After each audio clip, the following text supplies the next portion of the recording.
Varicose veins కి సరైన చికిత్స కోసం సంప్రదించండి ఎవిస్ హాస్పిటల్. నమస్కారం. విష్ణు పురాణం 7వ రోజు పారాయణలోకి వచ్చాం.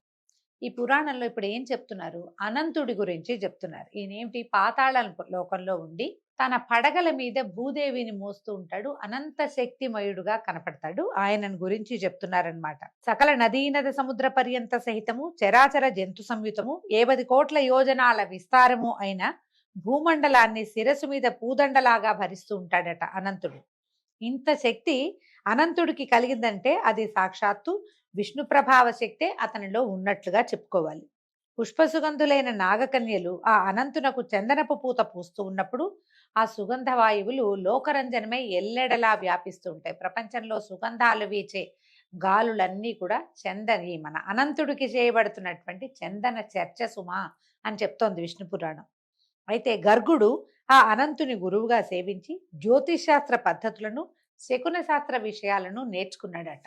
ఈ పాతాళానికి కింద పుణ్యం అంటే ఏమిటో తెలియరానివైనా యమునకు సంబంధించిన యమునికి యమధర్మరాజుకు సంబంధించినటువంటి ఘోరమైన నరకాలు ఉన్నాయట.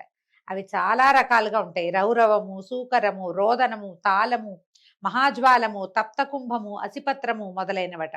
వాటిలో యమకింకరుల భీకర ధ్వనులు, పాపకర్ముల రోదనాలు వినిపించేవిగా ఉంటాయి. అదే శబ్దాలు వినిపిస్తాయి.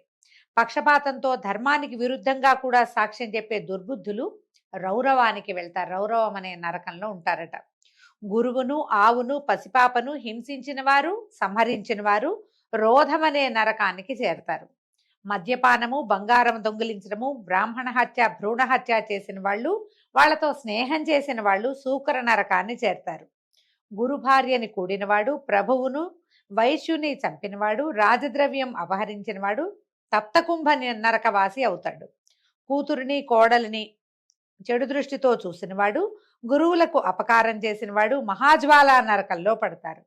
వేదం అమ్మినవారంటే వేద పాఠం చెప్పి ధనం పుచ్చుకునేవారు, వేదమును దూషించిన వారు, పరధనాన్ని అపహరించిన వారు లవణం అనే నరకంలో పడతారట. దేవతలను, గురువులను, బ్రాహ్మణ సమాజాలను నిందించేవారు విలోమం అనే నరకంలో పడతారు. దేవ, ఋషి, అతిథి, పితృపూజలను విడిచిన వారు క్రిమి నరకంలో చేరతారు. అంటే దైవ పూజ చెయ్యరు, దేవాలయాల్ని దూషిస్తారు, దైవ పూజల్ని దూషిస్తారు. స్వధర్మాన్ని విడిచి పరధర్మంలో చేరుతారు కొంతమంది వాళ్ళు.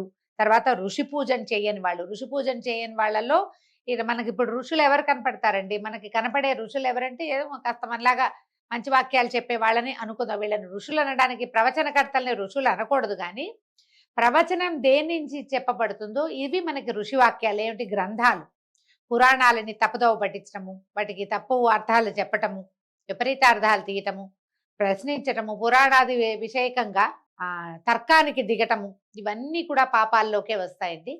పురాణాల్లోంచి విషయం తీసుకోవాలి, ప్రశ్నించి సమాధానం తీసుకోవాలి, కానీ కుతర్కం కూడదు. అదంతా పాపంగానే పరిణమిస్తుంది. అతిథి, పితృపూజలను విడిచిన వారు అంటే తాత తండ్రులకి తద్దినాలు అవి పెట్టని వాళ్ళు కూడా, నాకు అలవాట్లేదు, నాకు నమ్మకం లేదు లాంటి భావాల్లో వెళ్తే వీళ్ళంతా అక్కడ చేరతారట. నమ్మకం లేకపోయినా మనకు తెలియని విషయాన్ని నమ్మని వాళ్ళు ఇప్పుడు చాలా మంది చేరారండి ఈ కాలంలో. మనకు తెలియదు, మనం చూడలేదు కాబట్టి నమ్మమని. మనకు తెలియకపోయినా చూడకపోయినా ఎంతో ప్రపంచం ఉంది. పద్ధతి ప్రకారం వెళ్తే ఏ సమస్య ఉండదు. ఇలాంటి వాళ్ళంతా క్రిమినరకంలో చేరతారు. అపవిత్ర దానం పట్టినవాడు, మృష్టాన్నం ఇతరులకు పెట్టక తానే భుజించేవాడు, ఉప్పు, బెల్లము, పాలు, నెయ్యి, మాంసము, తిలలు, తైలము, తేనె, చల్ల, పెరుగు వర్తకం చేసేటువంటి బ్రాహ్మణుడు, పిల్లిని, కోడిని, కుక్కను, మేకను, గొర్రెను పెంచేవాడు, భూతదయలేనివాడు అయినటువంటి బ్రాహ్మణుడు అధోముఖం అనే నరకంలో పడతాడు. ఈయన లెక్క ప్రకారం అండి, పిల్లులు, కోళ్ళు, కుక్కలు వీటిని బ్రాహ్మణులలో పెంచకూడదట, పనికిరాదని చెప్తున్నారు. పురాణాన్ని కొంత మటుకు తప్పకుండా తీసుకోవాలండి. మరి ఏం చేస్తాం, ఈ కాలం మారింది కదా, పాతకాలపు పద్ధతి. ఎంత చేయగలిగితే అంత చేసుకోవాలి. వీళ్ళు అలాంటి నరకంలో పడిన చెప్పరాని బాధల్ని అనుభవిస్తారట. చేపల్ని పట్టి బతికేవాడు, నాట్య విద్య నేర్చినవాడు లేదా నేర్పినవాడు, విషం పెట్టినవాడు, స్త్రీ వలన బ్రతికేవాడు, ఇల్లు కాల్చినవాడు, ఆశ్రయించిన వారిని తనకు మేలు చేసిన వాళ్ళకి ఎగ్గులు తలపెట్టేవాడు లేదా సంహరించేవాడు, యజ్ఞ సమయంలో సోమాన్ని అమ్మిన బ్రాహ్మణులు కూడా రక్త నరకంలో పడతారు. ఇవన్నీ కూడా బ్రాహ్మణులకు చెప్పబడ్డాయి. వీళ్ళు ఇవన్నీ చేయకూడదట. తేనె పట్లు చెడగొట్టినవాడు, కులగౌరవం చెడగొట్టి బతికేవాడు, గ్రామ జనులకు హాని కలిగించేవాడు వైతరిణిలో చేరతారు. ఈ వైతరిణి అనేది చీము నెత్తురుతో దుర్గంధభూయిష్టంగా ఉండే నది అని చెప్తారు. నరక ద్వారానికి ముందు వైతరిణిని దాటాల్సి వస్తుందని చెప్తారు. ఈ వైతరిణిని ప్రతి జీవుడు దాటాలి. చాలా మంది ఏం చేస్తారంటే విధానంగా చెప్తారండి.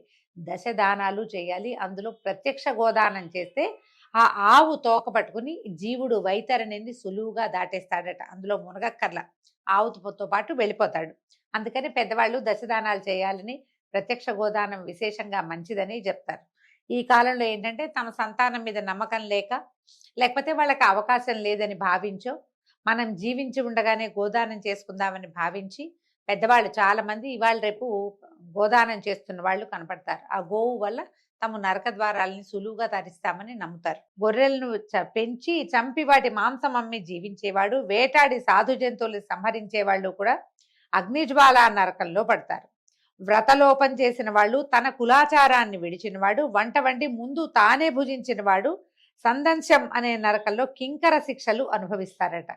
పగలు నిద్రించే బ్రహ్మచారి, మిత్రఘాతకుడు, కుక్కమాక మాంస భక్షకులైన వారు నరక బాధలు పొందుతారు. ఇంకా ఇలాంటివి పాపకర్మలను ఏడిపించే నరక భేదాలు చాలా ఉన్నాయట. పాపాలకు తగిన నరకాలున్నాయి.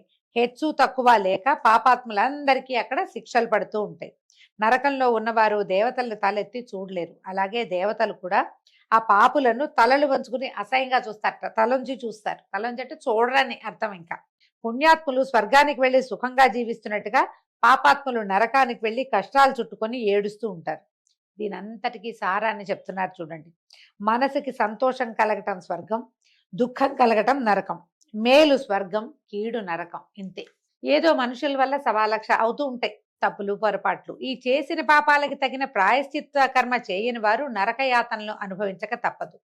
స్వయంభూవాదులైన మనువులు, స్వయంభూవుడు మొదలైనటువంటి మనువులు, మహామునులు మనుషుల పాపాలకు తగిన ప్రాయశ్చిత్తాలని లోకోపకారకాలుగా చెప్పారు. ఆ విధులను లోకానికి ఉపకారం అన్నమాట. మనం ఏదో పొరపాటు చేసాము, దానికి ప్రాయశ్చిత్తం చేసుకోవచ్చు, చెయ్యాలన్నమాట. ఆ విధులు నిర్వహిస్తే వీళ్ళకి పాపాలు పోతాయి, పుణ్యలోక నివాస సుఖం కూడా కలుగుతుందట. ఇంకొక విశేషం చెప్తున్నారు. ఆ మనువులు మునులు చెప్పని పాప ప్రాయశ్చిత్తం ఏంటంటే శ్రీమన్నారాయణ నామస్మరణం. దానిని నిశ్చల మనస్సుతో చేసిన వారికి ఎలాంటి పాపమైనా ఇట్టే నిశ్శేషంగా ఎగిరిపోతుంది. మనం కార్తీక పురాణంలో కూడా ఇలా వింటామండి. మనం ఎన్ని తప్పులు చేసినా నారాయణ నామస్మరణ చేస్తే పాపం పోతుంది అంటే ఎంతసేపు నారాయణాన్ని తప్పులు చేయమని కాదండి దాని అర్థం. అట్లా తీసుకోకూడదు, సూక్ష్మంగా తీసుకోవాలి.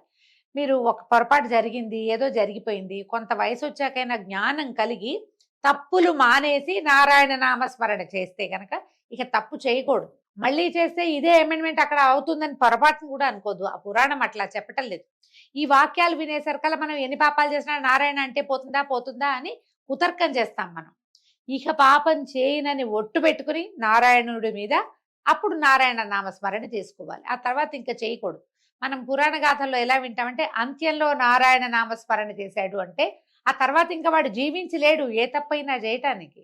ఏం చెయ్యకపోవటం వల్ల ఇంకా వాడికి ఆ స్వర్గ సుఖమో లేకపోతే నారాయణ సాయుధ్యమో విష్ణు సాయుధ్యమో లభించిందని చెప్తారు. మనం ఒక్కసారి ప్రామిస్ చేసుకుని ఇంకా నేను ఈ పొరపాటు చెయ్యను, జీవితంలో తప్పులు చేయకుండా ఉంటానని భగవన్నామ స్మరణలోకి దిగిన వాడికి పాత పాపాలేవి అతని వెంట రావు. నువ్వు మళ్ళీ చేస్తే చేసిన పుణ్యం కూడా పోతుంది, నారాయణ నామస్మరణ కూడా ఎగిరిపోతుంది. ఏ వ్రతాలు, పూజలు, జపాలు, తపాలు, ఆరాధనలు, దాన ధర్మాలు చేసినా కూడా పోని పాపము అచ్యుత గోవింద హరే ముకుంద నమస్తే అని మనసా వాచ శ్రీహరి ధ్యాన స్మరణ గనక చేస్తే రూపు మాసిపోతుంది. జన్మాంతమందు పరమపద ప్రాప్తి కలుగుతుంది, పునర్జన్మ మరి కలుగదు.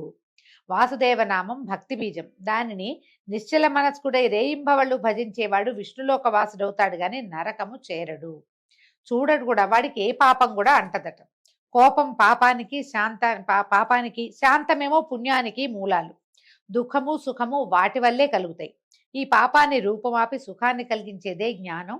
దానికి మూలమే హరినామ సంకీర్తనం అని చెప్పగా విని శిష్యుడైన మైత్రేయుడు ఇట్లా అడిగాడట, గురుదేవా భువర్లోకాదులకు సంబంధించిన కథలు చెప్పు, మిగిలిన లోకాల గురించి చెప్పమన్నారు. ఇప్పుడు చెప్తున్నాడు ఈయన. మైత్రేయ, ఇది చాలా శ్రద్ధగా వినవలసిన విషయము.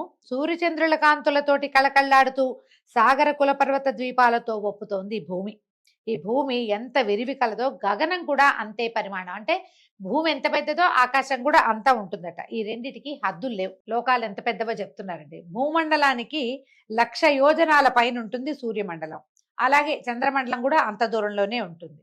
చంద్రమండలానికి అన్ని యోజనాల దూరంలో నక్షత్ర మండలం, దానికి 2,00,000 యోజనాల దూరంలో బుధమండలం, దానికి అంతే దూరంలో శుక్రమండలం, దానికి అంతే ప్రమాణంలో అంగారక మండలం, దానికి 2,00,000 యోజనాల దూరంలో బృహస్పతి మండలం, దానికి అంతే దూరాన శనేశ్వర మండలం, దానికి 1,00,000 యోజనాల దూరాన సప్తర్షి మండలం, దానికి అంతే దూరంలో ధ్రువ మండలం ఉన్నాయి. ఆ ధ్రువుడికి జ్యోతిష్ చక్రం ఎలా ఉంటుందంటే అదంతా అంగవిభూషంగా కనపడుతుంది. ఆ ధ్రువ మండలానికి 1,00,000 యోజనాల పైన మహర్లోకం ఉందట. దానిపైన 2 పైన జనర్లోకం, తర్వాత కల్పాంత వాసులైన దాంట్లో ఈ జనోలోకంలో ఈ కల్పాంతం వరకు జీవించి ఉండేటువంటి సనకాది యోగులు ఉంటారట. దానికి 4 దూరంలో తపోలోకం ఉంటుందట. దానికి 4 పైన సత్యలోకం. ఈ సత్యలోకంలో ఉండేటువంటి మహాత్ములు పునర్జన్మ బాధ ఉండదు, వాళ్ళకి మళ్ళీ పుట్టరు. వాళ్ళు హాయిగా సత్యలోకంలో బ్రహ్మదేవుడితో పాటు హాయిగా ఉంటారు. అడుగుల చేత నడవదగింది మేదిని, అదే భూలోకం. భూమి నుంచి సూర్యమండలం వరకు ఉన్నది భువర్లోకం. సూర్యమండలం నుంచి పైన ధ్రువమండలం దాకా ఉండేది స్వర్లోకం. ఆ ఈ భువము స్వర్లోకము కల్పితాలు. అయితే జనలోకము, తపలోకము, సత్యలోకాలు కల్పితాలు కావు. ఈ లోకాలన్నీ కొంచెం కథ విచిత్రంగా ఉంటాయండి. మనకు అర్థం అవ్వవు, మనం తెలుసుకోలేకపోతాం కదా. కాకపోతే పురాణంలో ఉన్నది కాబట్టి మనం శాస్త్రంగా చెప్పుకుంటున్నాం అంతే. అయితే జన తపస్సత్య లోకాలు కల్పితాలు కావు. ఈ 6ంటికి నడువనున్నది మహర్లోకం. ఇది కల్పాంత సమయంలో, అంటే ప్రపంచం అంతా జలమయం అయిపోతుంది, విష్ణుమూర్తి వటపత్ర సాయిగా వస్తాడు అని చెప్పుకుంటాం కదా. అప్పటికి కొంత నశిస్తాయిట, కొంత స్థిరంగా ఉంటుందట. ఇట్లా చరాచర భూతకోటితోటి 14 లోకాల బ్రహ్మాండము వెలగపండులాగా ఉంటుందట. మొత్తం గుండ్రంగా ఉంటుంది అని చెప్తున్నారు. బ్రహ్మాండానికి వెలుపల బహువిస్తారంగా జలం చుట్టి ఉంటుంది. ఈ బ్రహ్మాండం మొత్తానికి చుట్టూత జలం ఉంది. మనకు కూడా తెలుసు, అది మనం సోషల్ పాఠాల్లో చెప్తుంటారు కదా. దానికి 4 ఎక్కువగా అనలం ఉంటుందట. ఈ జలం తర్వాత అంతా అగ్ని, తర్వాత దాని వెలుపల మహావాయువు, దానికి 10 ఎక్కువగా ఆకాశము. ఇట్లా పంచభూతాలు ఒకదాన్ని చుట్టుకుని ఒకటి ఉంటాయి. వీటి స్థితే అట్లా ఉంటుంది. దీన్నే పృథివీ తేజో వాయురాకాశాలుగా చెప్తారు. అంటే పంచభూతాలు అన్నమాట. ఈ భూత పంచకాన్ని ఆవరించి మహత్తు దాని వెలుపల భాగంలో ప్రధాన పురుష సంయుతమై ఉంటుంది. ఇదన్నిటికీ మొత్తానికి విష్ణుమాయాశక్తి ఆక్రమించి ఉంటుంది. ఈ ప్రపంచం మొత్తాన్ని, భూమండలాన్ని చుట్టుకుని ఉన్నటువంటి బ్రహ్మాండ మండలము, ఆ తర్వాత ఉన్నటువంటి నీరు, నిప్పు, ఆకాశము, గాలి, ఆకాశం, వీటన్నిటినీ విష్ణుమాయ ఆవరించి ఉంటుంది. బీజం మొలకెత్తి రెమ్మలు, కొమ్మలు, పువ్వులు, పిందెలు, కాయలు, పళ్ళు కలిగినటువంటి వృక్షము. ఆ తర్వాత అదే విధంగా వనాలు వస్తాయి. అంటే ఇప్పుడు ఈ వెలగపండులాగా ఉంది, ఇందులో నుంచి ప్రపంచం అంతా పుడుతుంది, మళ్ళా అందులోకే లయమైపోతుంది అన్నమాట. ఇది విష్ణుమాయా శక్తి వల్ల ప్రకృతి పురుషుడు సంభవించి అతనికి ప్రధాన భూతం కలుగుతుంది. ఈ పురుషుడి నుంచి అతని వల్ల మహత్తు మొదలైనవి అవతరిస్తాయి. వాటిలోంచి ఆకాశము, తర్వాత వాయువు, వాయువు వల్ల అగ్ని, అగ్ని వల్ల జలము, జ్వలం తర్వాత పృథివీ, జలం నుంచి ఆ పృథివీ వల్ల దేవదైత్య పితృమానవాది సృష్టి, అది చరాచర రూపాన వ్యాపిస్తుంది. ఇట్లా బ్రహ్మాండం విస్తరిస్తుంది. ఇది బ్రహ్మాండ తత్వం. ఇక జ్యోతిష్ చక్రం సూర్యుడు అనే విషయం చెప్తాను వినమంటున్నాడు. సూర్యరథం నొగ అంటే దాని 9,000 యోజనాల నిడివి కలిగిందట. దానికి 2 ప్రమాణం కలిగింది ఇరుసు. దానికి కడకమ్మలు 5, 3 తూములు. ఆ రథగమనం ఏమిటంటే అతి సూక్ష్మంగా సంవత్సర గణనతోటి అది కాలచక్రంగా అవుతుంది. అది ఇంత పెద్ద రథము గబగబా కదలదు, నిదానంగా కదులుతుంది. దాంతో కాలచక్రం నడుస్తూ ఉంటుంది. ఆ రథం తాలూకు 2వ ఇరుసట 40,000 యోజనాల నిడివి కలిగింది. 3వ ఇరుసు 25,000 యోజనాలు పరిమాణం కలిగింది. వర్ష శీత ఉష్ణములు వరుసగా ఆ 3 ఇరుసులకి కుంచాలకి సంబంధించి వక్రగమనంతో కలుగుతుంటాయి. సూర్యచక్రం తిరుగుతూ ఉంటేనే కదా మనకి ఋతుచక్రం కదులుతుంది. సంవత్సరానికి 6 ఋతువులు, ఈ ఒక్కొక్క ఋతువుకి 2 నెలలు నిదానంగా తిరుగుతూ దీన్ని ఈ ఋతువులని తయారు చేస్తుంది అనమాట. సూర్యుడు కదులుతూ ఉంటే కదండి, చూడండి నిన్నటి దాకా చల్లేదు, ఏం లేదు, ఏదో సుమారుగా ఉంది. సూర్యుడు ధనుసులోకి ప్రవేశించగానే ఒక్క పూటలో మంచు వచ్చేసింది, ఒకటే పూట. నిన్న లేదు, ఇంత తెల్లవారేసరికల్లా వచ్చేస్తుంది. మళ్ళా చూడండి ఇక మకర సంక్రమణం అయ్యాక కొన్ని చోట్ల సుమారుగా ఉంటుంది. తర్వాత సంక్రమణ వచ్చేసరికల్లా మాఘం రాగానే మనకి ఎండ మొదలైపోతుంది, ఋతువు మారిపోతుంది, ప్రత్యేకంగా కనపడతాయి ఇవి. ఇదిగో తర్వాత 50,000 యోజనాలైనటువంటి బండి కాడికి వలపల ఇరుసు వలపల ధ్రువునకు ఆకట్టుగా ఉంటాయి, ముందు వెనక అన్నమాట. కాడికి ఎడంవైపు గాయత్రి బృహతి ఇంకా ఉన్నారు. గాయత్రి బృహతి ఉష్ణిక్కు జగతి త్రిష్టుప్పు అనుష్టుప్పు పంక్తి అనేటువంటి 7 ఛందస్సులు 7 గుర్రాలుగా ఉంటాయి. ఛందస్సులే మన సూర్యుడికి గుర్రాలుగా ఉంటాయట. అలాంటి రథచక్రం మానసోత్తర శైలం మీద తిరుగుతూ ఉంటుంది. ఏకచక్రమే ఉంది అంటారు ఆయనకి, ఒకటే చక్రం ఉంది కదా రథానికి. ఈ మహాపర్వతమందు తూర్పున ఇంద్రపాలితమైన దేవనగరం, దక్షిణమున యమపాలితమైనటువంటి సంయమని అనే నగరం, పశ్చిమాన వరుణపాలితమైనటువంటి సుఖోదయపురం, ఉత్తరాన సోమపాలితమైన విభావరీపురం ఉన్నాయి. ఇవన్నీ మనకు తెలిసిన పేర్లే, ఎక్కడున్నాయో చెప్తున్నారు. అవి అనేక యోజనాల విస్తీర్ణం కలిగినవి. ఈ 4 నగరాలలో సూర్యుడు సంచరిస్తూ ఉంటాడు. ఆ సంచారానికి సంబంధించినవే మనకి ఉదయాస్తమానాలుగా కనబడతాయి. ఇక్కడ లేవదీశాడు, పొద్దున్నే లేచాడు, సాయంత్రం పడుకుంటున్నాడు అని అర్థమవుతుంది. ఆయన ఎక్కడ తిరుగుతున్నాడు అంటే ఈ పర్వతం మీద అటు ఇటు తిరుగుతూ ఉంటాడట. ఆ సంచారానికి తర్వాత సూర్యుడు జ్యోతిష్ చక్రంతో కలిసి 30 ముహూర్తాలు గడవగా అస్తమిస్తాడు, సాయంకాలం అన్నమాట. ఆ సూర్యుడు భాసిస్తున్న ప్రదేశం పగలుగా, ఆ కిరణ ప్రసారం లేని చోట రాత్రిగా ఉంటాయి. ఆయన ఎక్కడున్నాడో అది పగలు. ఇప్పుడు మన దగ్గర ఉన్నాడు, మనం పగట్లో ఉన్నాం. రెండో పక్కకి తిరగంగానే రాత్రి అయిపోతుంది. సూర్య సంచారం ఇంద్రనగరంలో ప్రభాతం, యమనగరంలో మధ్యాహ్నం, వరుణపురాన సాయం సమయం, సోమనగరాన మధ్యరాత్రాన్ని కలిగిస్తుంది. ఆ సూర్యుడు కనిపించేది తూర్పు, కనిపించనిది పడమర అని గ్రహించాలి. ఇది భూలోకవాసులకి, మనకన్నమాట. సూర్యుడు కనిపించే దిక్కేమో తూర్పు దిక్కు. మనకు తెలుసు కదా, తూర్పు తిరిగి దండం పెడతాం. తూర్పు తిరిగి దండం పెడితేనే సూర్యుడి అనుగ్రహం కలుగుతుంది, ఆరోగ్యం కలుగుతుంది. ఏ పనికైనా సమాధానం లభించేది సూర్యుడి వైపు చూస్తేనే. పడమరేమిది, సాయంకాలం అయ్యేసరికల్లా ఎర్ర ఎర్రగా అవుతుంది, 1 గంట గడిచేసరికల్లా వెళ్ళిపోతాడు. కానీ పొద్దుటించి చాలాసేపు సూర్యుడు తూర్పు మీద ఉంటాడు. సూర్యుడు మకర రాశి ప్రవేశం మొదలు మిథునం వరకు జరిగే సమయాన్ని ఉత్తరాయణం అంటాం. కటక రాశి నుంచి ధనురాశి వరకు జరిగేటటువంటి సంచారాన్ని దక్షిణాయనం అని లెక్క. మానవ లోకానికి ఉత్తరాన ఉన్న ఆ మేరు శిఖరాన బ్రహ్మసభ ఉంది. సూర్యుడు దానికి ఏం చేస్తాడు, ప్రదక్షిణ గతిగా తిరుగుతాడట. మేరుం ప్రదక్షిణీ కుర్వాణం అని చెప్తాం. ఎక్కడ వస్తుందండి ఈ వాక్యం? ఈ సత్యనారాయణ వ్రతం చేసేటప్పుడు, మండపారాధన చేసినప్పుడు నవగ్రహాలన్నిటినీ వాటి వాటి స్థానాల్లో ఒక తమలపాకు పెట్టండి, దాంట్లో ఒక వక్క, ఒక తర్వాత ఒక ఖర్జూరం, ఒక రూపాయి కాసు, ఓ పువ్వు, అక్షింతలు పెట్టి సమర్పిస్తారు. ఆ మంత్రాలు మీరు శ్రద్ధగా వింటే వినపడుతుంది. మేరుం ప్రదక్షిణీ కుర్వాణం అని. ప్రదక్షిణగా తిరుగుతాడు, మేరు పర్వతానికి ప్రదక్షిణగా తిరుగుతాడు సూర్యుడు. ఆ వాక్యం ఇక్కడ చెప్తున్నారు. ప్రదక్షిణ గతిలో సవాహనం సశక్తిం పత్నీపుత్ర పరివార సమేతం సూర్యగ్రహం ఆవాహయామి స్థాపయామి పూజయామి అని ఈ మంత్రం చెప్తారు. మీరు శ్రద్ధగా విని అటు ఇటు పనులలోకి వెళ్ళిపోకుండా కనుక వింటే ఏ ఏ గ్రహం మేరుకి ఎలా తిరుగుతుందో, ఎక్కడ ఉన్నారో, సూర్యగ్రహానికి తూర్పున ఎవరున్నారు, పడమటిన ఎవరున్నారు మనకి క్లియర్గా తెలుస్తుంది. అదే మనం ఇక్కడ వింటున్నాం అంతే. ఈ చూడండి ఏం చెప్తున్నారు. ప్రదక్షిణగా తిరుగుతాడు. ఆ సంచారం పైన జరుగుతున్నప్పుడు, పైన జరుగుతుంటే ఉత్తరాయణము, కింద జరుగుతుంటే దక్షిణాయనము అంటారు. దాన్నే మనం ఏం చెప్పుకుంటున్నాము, ఈ మకర సంక్రాంతి నుంచి ఆషాఢం వరకు, మిథునం వరకు జరిగేది ఉత్తరాయణం అని, జ్యేష్ఠమాసం దాకా. అక్కడి నుంచి మొదలుపెట్టి మళ్ళా సంక్రాంతి దాకా జరిగేది దక్షిణాయనం అని చెప్తాం. ఉత్తరాయణ పుణ్యకాలం ఎప్పుడు వస్తుంది? మకర సంక్రమణ, సంక్రాంతి పండగ రోజు నుంచి వస్తుంది.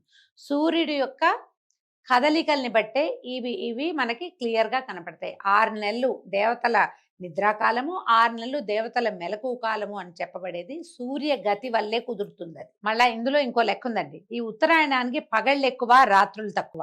దక్షిణాయనానికి అది మార్పుగా ఉంటుంది. రాత్రి పగళ్లలో తేడా. ఇప్పుడైతే మరీ కనపడుతుంది. తెల్లారి 5ంటికి నిద్రలేచిన అంటే 9 అయిపోతుంది.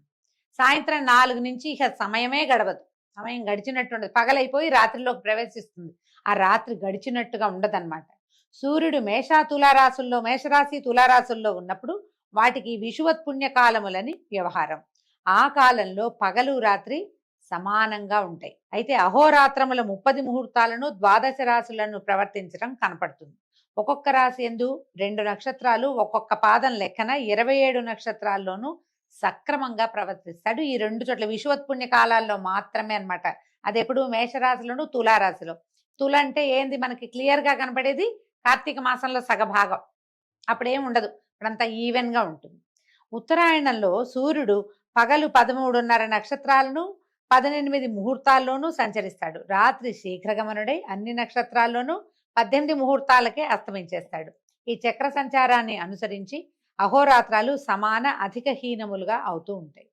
కుమ్మరి సారె వలె కాలచక్రం వడిగా తిరిగేటప్పుడు దాని నడుమన సూర్యుడు మందగమనుడై తిరుగుతూ నభస్థలమున వెలుగు కలిగించి, నభస్థలం అంటే ఆకాశం అండి, మేరుగిరి చుట్టూతా ప్రదక్షిణ చేస్తాడు. ఇలా వడిగా కాలచక్రం తిరుగుతూ ఉంటే గనక ధ్రువుడు అంటే ధ్రువ నక్షత్రం అని చెప్పుకున్నాం, మన ముందు కాథల్లో వచ్చాడు కదా, అతను మందగమనుడుగా ఉంటాడట. ఈ విధంగా కాలాత్ముడైన సూర్యుడు కనిపించడము, కనిపించకపోవటం వల్ల పగలు రాత్రి వ్యుష్టి ఉష అనే సంజ్ఞలు కలవి అవుతాయి. వాటి మధ్య కాలాన్ని సంధ్యాకాలం అని చెప్తారు. సాయం సంధ్య అని చెప్తారు ప్రత్యేకంగా. మధ్యకాలాన్ని సంధ్య అంటారు. సూర్య తేజస్సు రాత్రులందు అగ్నికి చేరుతుంది. పగటిపూట అతని నుంచి మళ్ళీ సూర్యుడికి సంక్రమిస్తుంది. కాబట్టి సూర్యుడు పగలు తేజోమూర్తి కాగా రాత్రి అగ్ని దివ్య ప్రభతోటి కనిపిస్తాడు. అందుకని చూడండి, చిన్న దీపం పెట్టినా ఇల్లంతా కాంతి వస్తుంది. ఎందుకంటే సూర్యుడి తాలూకు ప్రభ అగ్నిలో ప్రవేశించడం వల్లే అని విష్ణు పురాణం ప్రత్యేకంగా తెలియజేస్తుంది. మనం ఏమనుకుంటాం అంటే చుట్టూతా చీకటి ఉంది కాబట్టి ఈ చిన్న దివ్య బాగా వెలుగుతోంది అని చెప్పుకుంటాం. కానీ పురాణం అట్లా చెప్పట్ల. రాత్రిపూట అగ్నికే ఈ సూర్య దీప్తి కలుస్తుంది కాబట్టి బాగా కనపడతాడు అంటున్నారు. ఉదయ సంధ్యా సమయాలలో సూర్య తేజస్సు నీళ్లలో ప్రవేశించి ఆకాశం మీదే ప్రతిఫలిస్తుంది. ఆ విధంగా ప్రభాత సాయంకాలాలు అరుణ రాగాలు అవుతాయి. దీనివల్లే పొద్దున్నే ఆకాశం ఎర్రగా కనపడుతుంది, మళ్ళీ సాయంకాలాలు కూడా అదే ఎరుపు కనిపిస్తుంది చూడండి. ఈ సంధ్యాకాలములందు మందేహులనే రాక్షసులు సూర్యమండలాన్ని భక్షించడానికి మూగుతారట. మందేహులు అని చెప్తారు. సాయంకాలం ఉదయము ఇట్లా వచ్చేస్తారట వాళ్ళు. ఆ సమయమందు బ్రాహ్మణులు వైదిక పద్ధతిని ఓంకారపూర్వకంగా గాయత్రిని జపించి భక్తితో అర్ఘ్యం ఇవ్వాలి. ఆ నీరు వజ్రరూపమై ఆ రాకాశ మూకలను జడగొట్టుతూ సూర్యునకు తేజస్సుని కలిగిస్తుంది. ఈ విధంగా ప్రతిదినము ఆ రాక్షసులకు అగ్నిహోత్ర ప్రాణాహుతులతోటి హాని కలుగుతూ సూర్యునకు సహజమైన తేజస్సు సంఘటితం అవుతూ ఉంటుంది. ఆ తేజస్సు భువన జీవనానికి ఆధారం అవుతుంది. కనుక బ్రాహ్మణులు సంధ్యావిధులు ఆ కాలంలందు తప్పక చేస్తూ ఉండాలి. ఉభయ సంధ్యలందు అగ్నిహోత్ర విధిని నిర్వహించాలి. దీనికి వివరం ఒకటి చెప్పుకుందామండి. కాలానుసారంగా సంధ్యోపాసన చేయక అగ్నిహోత్ర విధిని ఆచరింపక ప్రవర్తించే బ్రాహ్మణుడు ఎంత యోగ్యుడైనా సూర్యద్రోహి అవుతాడు. ఈ విధంగా సూర్యుడు వైఖానసాది బ్రాహ్మణుల వల్ల రక్షణ కలవాడై కాలం గడుపుతూ జగాలను పరిపాలిస్తాడు. ఆ దేవదేవుని ఉదయాదిగా 3 ముహూర్తాలు, ప్రాతస్సంగమ, మధ్యాహ్న, అపరాహ్న, సాయాహ్నాలుగా 5 విధాలుగా కాలం వ్యవహరింపబడుతుంది. ఇది వరకు పూర్వకాలాల్లోనండి తప్పకుండా బ్రాహ్మణులు ఈ విధి నిర్వహించేవాళ్ళు. వాళ్ళు ఈ విధి నిర్వహించడం కోసమే మిగిలిన వాళ్ళందరూ వాళ్ళని సేవించాలి. ఎందుకంటే అందరికీ భూమి మీద ఉన్న ప్రతి ప్రాణికి సూర్యుడు అవసరం. ఆ సూర్యుడి యొక్క తేజస్సుని పెంచగలిగే వాళ్ళు ఈ షోడశ సంస్కారాలు జరిగినటువంటి బ్రాహ్మణులే. కాబట్టి బ్రాహ్మణులను సేవించాలి అనే విధానాన్ని మనకి ముందు నుంచి అలవాటు చేశారు, చెప్పారు. అది ఇప్పుడు వాళ్ళు చేయడం తగ్గించేసుకున్నారు, మానేశారు. మనకి ఎలా ఉంటుందంటే కాలగతిలో ఈ మనం ఉన్నటువంటి ఈ యుగంలో, కలియుగంలో ఈ విధానాలు తగ్గిపోతాయి. కాబట్టి మెల్లిగా ప్రాణికోటి భూతలంలో కలిసిపోవటం అంటే మనం విలయానికి దగ్గరగా అయిపోతుంది అనమాట. ఈ కాలం ఇలా అవడానికి కారణం ఏంటంటే కాల గతి వల్లే జరుగుతుంది. మనుషులు సాయం సంధ్యాది విధులు మానేస్తారు, సంధ్యా విధులే మానేస్తారు. కనీసం ఉదయ సంధ్య చేసే వాళ్ళైనా ఇంకా కొంతమంది ఉన్నారు మనకి. వీళ్ళు ఉన్నంత కాలము ఇది నడుస్తూ ఉంటుంది. ఎప్పుడైతే వాళ్ళు చేయలేకపోతారో సూర్యుడు అశక్తుడవుతాడు, ఆటోమేటిక్గా ప్రపంచము సాగర గర్భంలో కలిసిపోతుంది. ఇదంతా పూర్వకాలం పెట్టిన విధి, ఎందుకంటే దీనికోసమనే పెట్టారనమాట. అలాగే రాత్రి కూడా 15 ముహూర్తాల పరిమాణం కలదై ఉంటుంది. ఉత్తర దక్షిణాయనాల్లో దినరాత్రాలు ఎక్కువ తక్కువగా ఉంటాయి. మేష తులా సంక్రమణాల్లో దివారాత్రాదులు సమంగా ఉంటాయి. అలాగే విషువత్కాలాలు దేవపితృ సంతర్పణ, జప, తపో, అనుష్ఠాన దానాలకు యోగ్యమైనవి. కాలాలలో చేయాలట విశేషంగా. సప్తముని మండలం పైన 100 యోజనాల దూరాన ధ్రువుడు ఉంటాడు. దానికే విష్ణుపదం అని పేరు. అక్కడ ఉంటారట బ్రహ్మణ్యులు అనేవాళ్ళు ఉంటారు. ఈ బ్రహ్మణ్యులు ఎవరంటే పరతత్వం తెలిసిన వాళ్ళు. అంటే దేని వల్ల ఈ బ్రహ్మాండం పుడుతోందో, దేని వల్ల నశిస్తోందో, దీన్ని నడిపేవాడెవడో అదే పరతత్వం. ఆ తత్వం తెలిసిన వాళ్ళు అక్కడ ఉంటారు. వాళ్ళు ఏం చేస్తారు, నిత్యము అష్టాక్షర జపపరాయణులై చిదానందంతో త్వం విష్ణో పరమం పదం అంటూ భక్తులు విష్ణు ధ్యాన నిమగ్నులై అక్కడ ఉంటారు. ధ్రువ మండలంలో విష్ణు పదంలో ఉంటారట.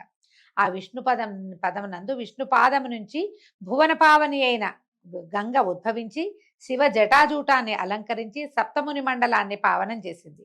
అక్కడి నుంచి చంద్రమండలానికి చేరి చంద్రకిరణాల నుంచి స్రవించే అమృతంతో మెరుగెక్కి మేరుగిరికి చేరింది. అక్కడ అమరావతికి నలుదిక్కుల సీత, అలకనంద, చక్షువు, భద్ర అనే పేర్లతోటి ప్రవహించి అలకనంద శివుని జటాజూటమగుటం నుంచి భగీరథుని ప్రయత్నం చేత భూమండలానికి దిగి పాతాళాన ప్రవేశించి అక్కడ కపిలగోపాగ్ని జ్వాలలతో బూదిరాశులై ఉన్నటువంటి సగరపుత్రులను పవిత్రులను చేసింది. తర్వాత దక్షిణ సముద్రంలో గంగ కలిసిపోయింది. ఈ కథంతా మనకు తెలుసు. దేవదేవుడైన వాసుదేవుడు ఆ పావన నదీ తీరములందుండి తనను సేవించు వారికి ముక్తి మార్గాన్ని చూపుతాడు.